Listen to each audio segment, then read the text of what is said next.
हादसे में 25 मुसाफिर जाँ बहक हैं। रेस्क्यू जराए और एनी शाहिदीन ने इसकी कंफर्मेशन की है। नवाबशाह ट्रेन हादसे में 25 मुसाफिर अपनी जानों से जा चुके हैं। जो रेस्क्यू वर्कर्स वहां पर मौजूद हैं उन्होंने ये कंफर्मेशन की है और जो एनी शाहिदीन वहां पर मौजूद हैं इस हादसे के, उनकी जानिब से भी ये बताया गया कि ये फिगर अब बढ़ते हुए 25 तक जा पहुंचा है। नवाबशाह ट्रेन हादसा 25 मुसाफिरों की जान ले जा चुका है। जी हाँ, ये अपडेट्स आ रही हैं। नवाबशाह ट्रेन हादसे के हवाले से 25 मुसाफिर जाँ बहक हो चुके हैं। रेस्क्यू जराए का ये बताना है और एनी शाहिदीन का भी ये बताना है कि 25 से मुसाफिर ऐसे हैं जो जाँ बहक हो चुके हैं और 40 से ज्यादा मुसाफिर ऐसे हैं जो जख्मी हैं, जिसमें बताया गया था कि बहुत से मुसाफिर ऐसे हैं जिनकी हालत अभी भी तशवीशनाक है।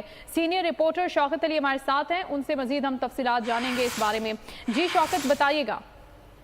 जी, रेलवे इंतजामिया दावा कर रही है कि हमारी कारकर्दगी बेहतर रही है। हमने इस्लाम सरकार ने बेहतरीन काम किया, हमने 64 अरब रुपए का रेवेन्यू इकट्ठा किया। लेकिन दूसरी तरफ सूरत हाल ये है कि दिन में 300 किलोमीटर का जो ट्रैक है वो इस काबिल नहीं रहा कि उस पर ट्रेनें चल सकें। हादसा वहाँ थोक के हिसाब से हो रहे हैं और कल भी एक हादसा हुआ इलामा